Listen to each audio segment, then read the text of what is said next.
Okay, so for our last simple machines, we're going to talk about the wheel and axle, the screw and bolt, the incline plane, and the wedge. So the first thing we're going to talk about is what is a wheel and an axle. And you guys have seen wheels and axles all the time. You see them on bikes, you see them on cars, you see them on screwdrivers, doorknobs. You can see them on pencil sharpener. Wheels and axles are used in our everyday lives everywhere. And a wheel and axle is just a simple machine that's made up of a wheel. It's connected to a smaller cylindrical object, a cylinder or a round object, which is called the axle. Okay? And so our ideal mechanical advantage, like we talked about earlier, the ideal mechanical advantage is in a perfect machine. Okay? Now all machines have friction, so you'll never get, if you really calculated the mechanical advantage of a real machine, it wouldn't be 100% correct because there's a little bit of friction. But in the perfect machine, the ideal machine, and on a wheel and axle, it equals the radius corresponding to the input force divided by the radius, which is the output corresponding to the output force. Now, real quick, to make this nice and simple, radius of wheel divided by radius of axle. That's your mechanical advantage. You can also do circumference of wheel divided by circumference of axle. You can do diameter of wheel divided by diameter of axle. So it's the wheel divided by the axle. So here we go. We have a picture. This is the wheel. The red part is the wheel. And inside the center is the axle. Think of our mousetrap cars we were doing. When we did our mousetrap cars, you had to think about the axle that you put through the CD or through the cardboard, and the larger part that the axle was attached to was your wheel. And if you had a larger wheel, your car was able to travel a farther distance, okay, than if you had a smaller wheel, okay, with the same mousetrap, powered by the same mousetrap. So think about that. Okay, and so it's the same idea there. Okay, so the radius of a wheel is always larger than the radius of the axle. The mechanical advantage is greater than 1 when the input force is applied to the wheel. The mechanical advantage is less than 1 when the input force is applied to the axle. So on your car, we're applying the input force to the axle, which is less than 1, so it takes a larger force, okay, but we get a greater distance out of it. Okay, if we want to get, if we want to put a small or a force onto the wheel, okay, we get a mechanical advantage greater than 1 because it goes into that axle. So a screwdriver would be a good example of a mechanical advantage greater than 1. I turn the grip handle part of the screwdriver, and then the part that goes into the screw, okay, it goes in, and that gives me a greater force. So greater mechanical advantage. I increase my force. Okay. Incline planes are our next one. So incline planes, we see these everywhere. Okay, you see them on sidewalks. You see them on the ramps going up to schools. You see them all over and all around. Okay, moving trucks. You know, these incline planes are just a ramp. Okay, and it's a simple machine that's a straight, slanted surface, and smaller input force is needed to move the object using an incline plane than just to lift it up and put it onto something or try to hop up to the sidewalk. However, the difference here is we're going to spread it over a longer distance. So if you notice, ramps are always longer. The same amount of work is always done, but the ramps are longer, and we just can use a smaller input force. Okay. So once again, ideal mechanical advantage, the perfect machine, may be calculated by dividing the length of the ramp divided by the height of the ramp. So length of the ramp divided by height of the ramp.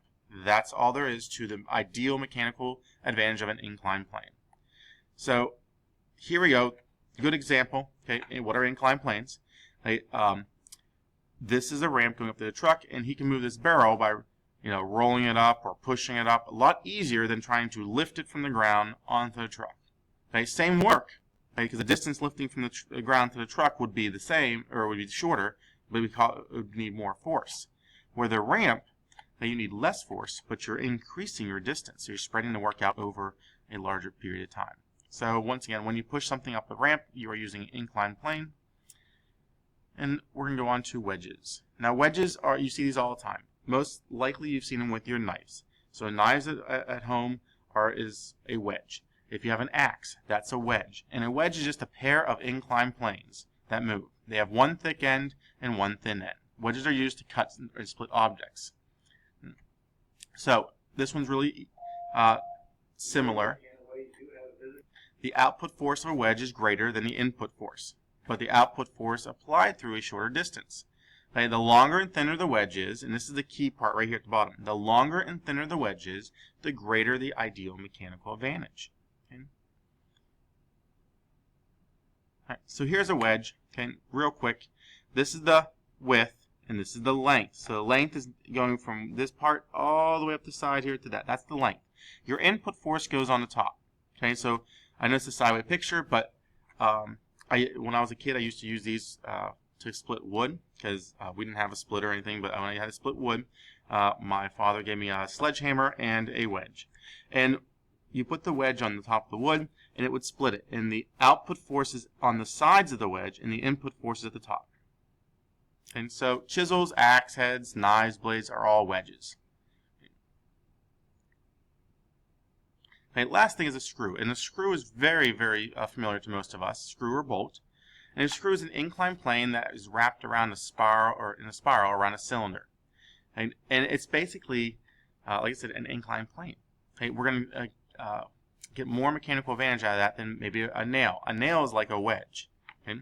So when a screw is turned, a small force is applied through the distance along that inclined plane of that screw. So as you turn it, the small force goes around that inclined plane, and then what happens is that it applies a large force through the short distance it is pushed in. Okay? So this is a screw, okay, or bolt, same idea, and it's an inclined plane. So you're putting a small force around a long distance. Okay, a long distance. Right, so longer the spiral on the screw, the closer together the threads are, the greater the screw's mechanical advantage. So we looked at the fine thread versus a coarse. A coarse thread is where the threads are very far apart, and a fine thread is where the threads are very close together. So the fine threads have a greater mechanical advantage. When we wrap the string around all this, now you can see that the thread was much longer. Okay? We spread that work over a long distance. So once again, mechanical advantage is the length of the spiral divided by the height of the screw. So the height of the screw is from the bottom to the top, and then the length of the spiral is just the spiral going all the way around. So if you wrap a thread around there, that would be the length of the spiral.